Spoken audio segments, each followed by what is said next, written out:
നമ്മൾ വണ്ടി കയറുന്ന കുഞ്ഞുങ്ങൾക്ക് ഒരു ഗിഫ്റ്റ് കൊടുക്കാൻ പോയി. നമ്മുടെ ഹയർ ക്ലാസ് വണ്ടി അടുത്ത 6 മാസത്തേക്ക് നമ്മൾ വണ്ടി കയറുന്ന കുഞ്ഞുങ്ങൾക്ക് കണ്ടക്ടർ ഈ ഗിഫ്റ്റ് കൊടുക്കും.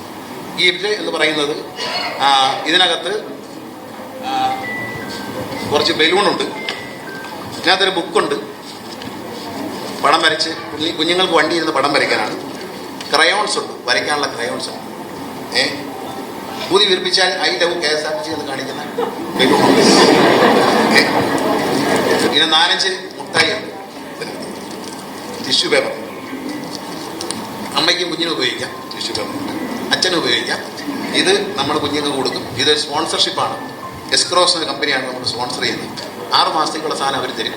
സുപ്രീം കോടതി തന്നെ ഇടപെട്ട് ഈ അടുത്ത നാളില് ഏകദേശം 1.5 മാസം മുൻപാണ് പറഞ്ഞത്, ഇലക്ഷൻ അടുക്കാറാകുമ്പോൾ ഇതുപോലെയുള്ള ഫ്രീ ബീസ് പ്രഖ്യാപനം അരുത്, അത് ഡെമോക്രസിയുടെ അതായത് മൂല്യങ്ങൾക്ക് വിരുദ്ധമാണ് എന്ന് സുപ്രീം കോടതി തന്നെ പറഞ്ഞതാണ്. അപ്പൊ നമ്മൾ കണ്ടു ഈ അടുത്ത നാളിലെ ബീഹാർ ഇലക്ഷന് നരേന്ദ്രമോദി നമ്മുടെ ബഹുമാനപ്പെട്ട പ്രധാനമന്ത്രി തന്നെ 10,000 രൂപ ഓരോ സ്ത്രീക്കും കൊടുക്കുമെന്ന് പറഞ്ഞത് നമ്മൾ ഓർമ്മിക്കുന്നു. ആ സമയത്താണ് ബഹുമാനപ്പെട്ട നമ്മുടെ മുഖ്യമന്ത്രി ഇതുപോലെയുള്ള അതായത് ദീപസ്തംഭം മഹാശ്ചര്യം എനിക്കും കിട്ടണം പണം എന്ന രീതിയിൽ ഈ ഡെമോക്രസിയിലെ ജനങ്ങൾ നിൽക്കും, എന്തെങ്കിലും കാരുണ്യം വലിച്ചെറിഞ്ഞു കൊടുത്താൽ അത് എടുത്തുകൊണ്ട് വോട്ട് ചെയ്യും, അങ്ങനെ വീണ്ടും ഭരണത്തിൽ വരാം എന്ന വിചാരത്തോടെ മാത്രമാണ് മുഖ്യമന്ത്രി ഇപ്പോൾ ഈ പ്രഖ്യാപനങ്ങൾ നടത്തിയിരിക്കുന്നത്. അതായത് നമുക്കറിയാം നമ്മുടെ മെഡിക്കൽ കോളേജുകളിൽ നിന്ന് ഹൃദയ ശസ്ത്രക്രിയ ഉപകരണങ്ങൾ പോലും തിരിച്ചു വാങ്ങിച്ചുകൊണ്ട് പോകുന്നു കമ്പനികൾ. അതുപോലെ തന്നെ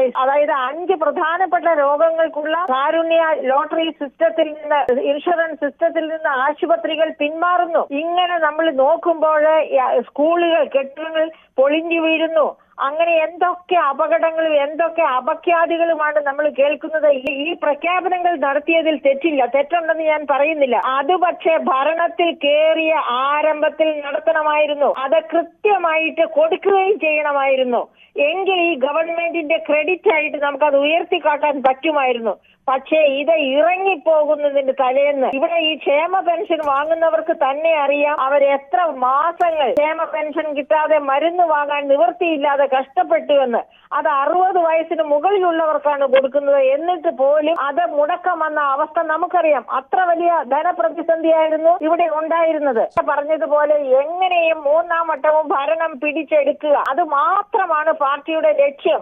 35 വർഷം ഭരിച്ച ബംഗാളിന്റെ അവസ്ഥ എന്തായി? ഇപ്പൊ 15 വർഷമായിട്ട് മമതാ ബാനർജിക്ക് അതിനെ ഉത്തരിക്കാൻ കഴിയുന്നില്ല. അതുപോലെ കേരളത്തെയും പടുകുഴിയിലേക്ക് തള്ളിയിടണം.